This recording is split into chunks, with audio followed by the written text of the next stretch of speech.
की महिमा गोकर्ण जी ने स्वयं देखी।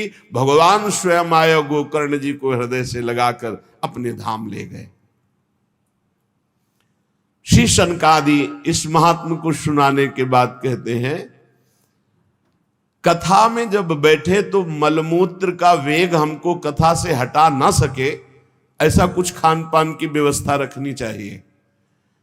कथा के बीच में मलमूत्र त्याग के लिए बार बार वो विक्षेप होता है। उसको वेग, जो मलमूत्र का वेग है, उसे काबू में रखने के लिए वैसे ही खान पान कीजिए। बाद में आप अधिक जलपान कर लीजिए, अधिक भोजन कर लीजिए, लेकिन कथा सुनने में बार बार लघु शंका न जाना पड़े या सोच न जाना पड़े, इसके लिए आहार व्यवस्था को संयम में रखें। श्रोता जितना चित्त लगा के सुनेगा उतना ही कथा का प्रभाव उसके ऊपर पड़ता है।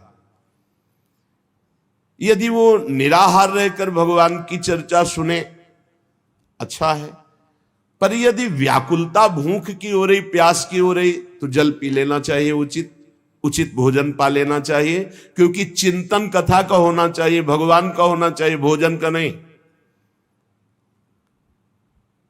जो भगवान की महामहिम भक्ति में रत हैं, ऐसे वैष्णवों की यदि निंदा करेगा, गुरुद्रोह करेगा, महापुरुषों का अपमान करेगा, तो कथा सुनने पर भी उसे लाभ नहीं मिलेगा। किसी की भी निंदा नहीं करनी, किसी की भी निंदा नहीं सुननी, गुरुद्रोह से बचना है, और जो भी संत महापुरुष है सबका आदर करना है।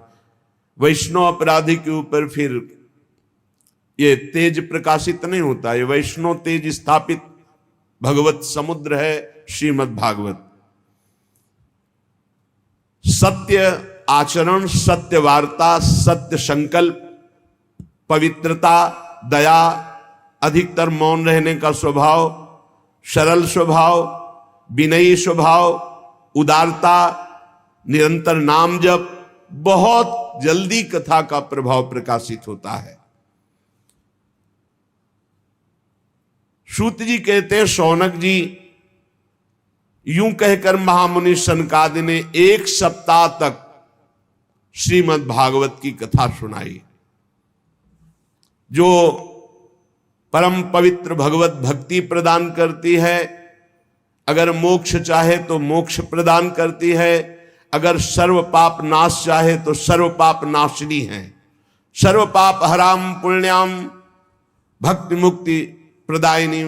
भोग चाहे तो भोग मिल जाए, भक्ति चाहे तो भक्ति मिल जाए, मोक्ष चाहे तो मोक्ष मिल जाए, पाप नाश चाहे तो सर्व पाप नाश हो जाए। 7 दिन तक बड़े मंगलमय भगवान की चरित्रों की वर्षा के सब बड़े बड़े ब्रह्म ऋषि बैठे हुए हैं।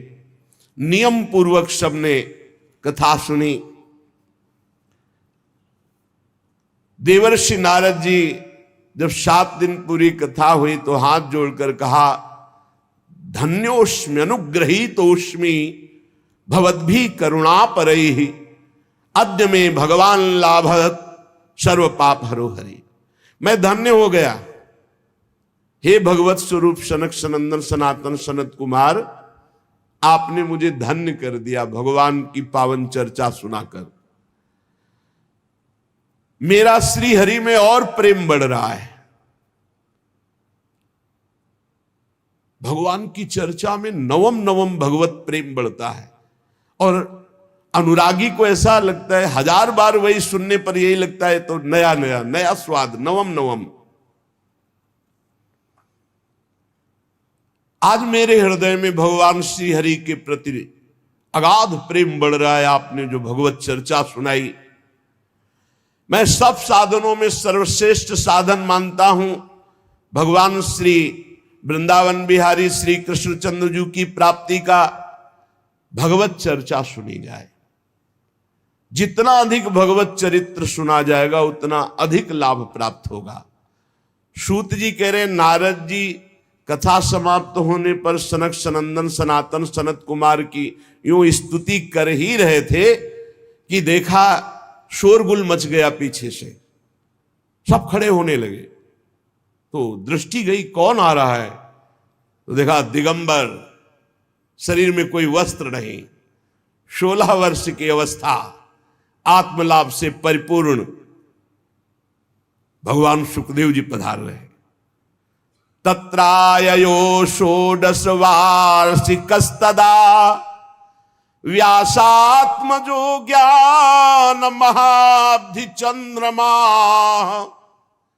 कथावसाने निज लाभ पूर्ण प्रेमणा पठन भागवतम शनै शनै दृष्ट्वा सदस्या परमोरु तेजसं सद्यः समुत्थाय ददुर्महासनं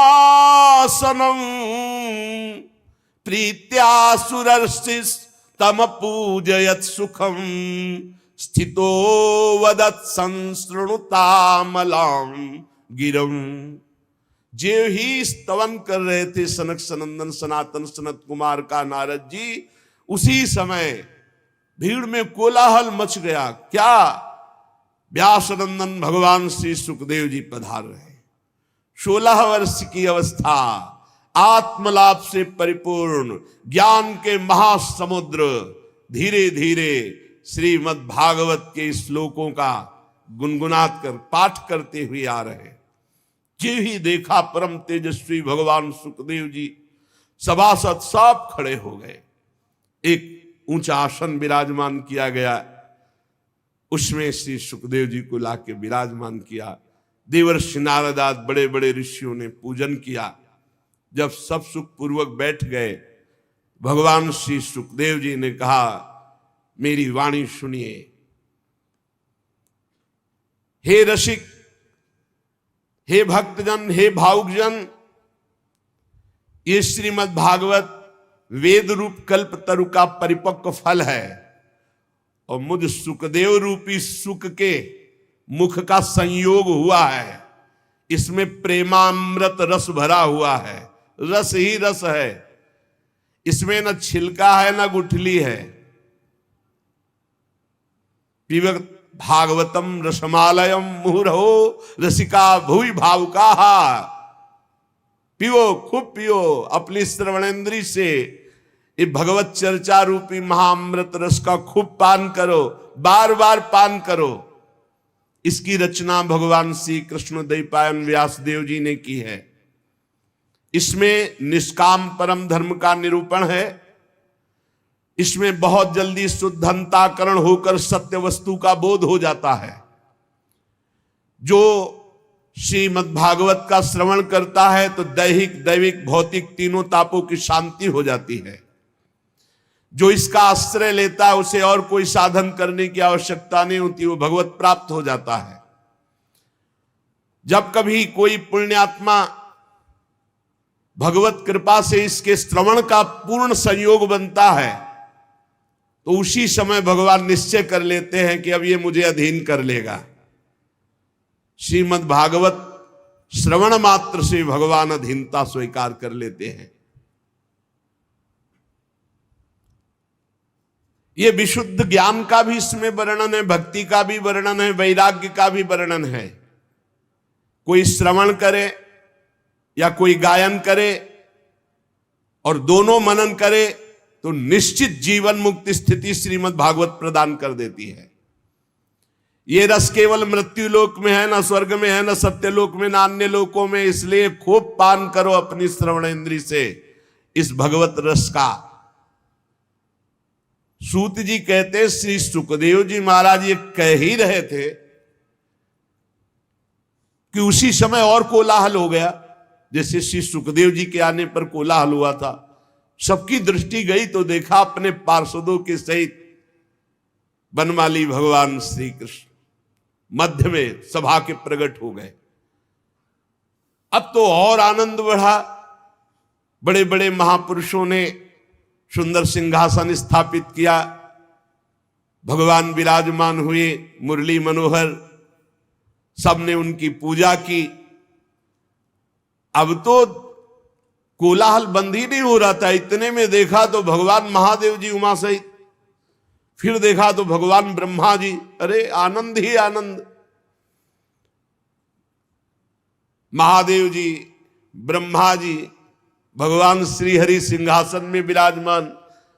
अब तो प्रह्लादस्तालधारी तरलगति तया चोद्धव कांसधारी वीणाधारी सुरर्षि स्वर कुशलतया राग करता अर्जुनो भूत इंद्रो वादीन मृदंगम जय जय सुकरा कीर्तने ते कुमारा यत्राग्रे भाववक्ता सरसर रचनया व्यास पुत्रो बभू। अब तो कीर्तन आरंभ हुआ पूजन के बाद। प्रहलाद जी बड़े फुर्तीले हैं, करताल बजाने लगे। उद्धव जी झांझ, देवर्षि नारद वीणा। गान विद्या में कुशल होने के कारण अर्जुन गान करने लगे, इंद्र मृदंग बजाने लगे, सनकादि बीच बीच में जय हो जय घोष करने लगे, और श्री सुखदेव जी महाराज नृत्य करने लगे, भाव भंगियां प्रकट कर रहे हैं।